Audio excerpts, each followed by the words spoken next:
Hi there, it's Sandra here. I have a very quick video for you today. I'm going to start off by tracing my image, and I'm choosing a PNG that I drew. My trace window opens up. Now I've got several different options in Shortcut Slot. I can go for color layers, or I can go for single color, or I can go for monochrome. Now you might think, oh, I've got 2 layers in here of color, I want color layers. No, you don't. Color layers takes the color and it stacks them. So if you've got layer upon layer of color, you can cut it out for collage or that sort of stuff. But it's not designed to do the vinyl cutting or the piecework. You want to use single color. So we click on that.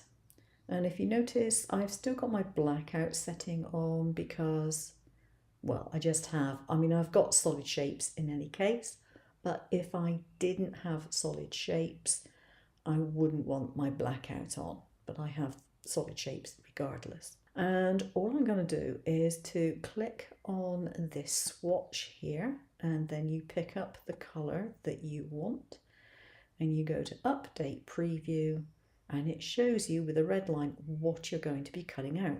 So I can click on OK. But the important thing here is this section here which says to prompt to continue tracing. Check that box. Then you click OK. And it's going to say, do you want to continue tracing? Well, as it happens, I do because I haven't finished. So I go to the colour swatch, click on that, click on my new colour and update the preview to check what I'm going to get. Yep, that looks like it's giving me what I want. Click on OK. Do I want to continue tracing? No, I'm done. And there I have my flower all nicely traced and ready to go. All I have to do is to ungroup it, and then you can see that I have the flower head and I have the leaves and the stalk. Now, when it comes to cutting in Shortcut Slot, you've got some different options. I could use what you see is what you get because I am cutting different colours of card or vinyl. What I want to do is use the origin point, and that will put it at the bottom left, which is what I need for my Siser machine. I've got a choice whether to use the software speed and force, which I can set here.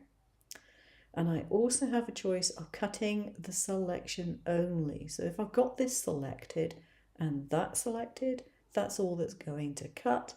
Cut that piece out, select this one, go to cutter, and it will cut that one out next time.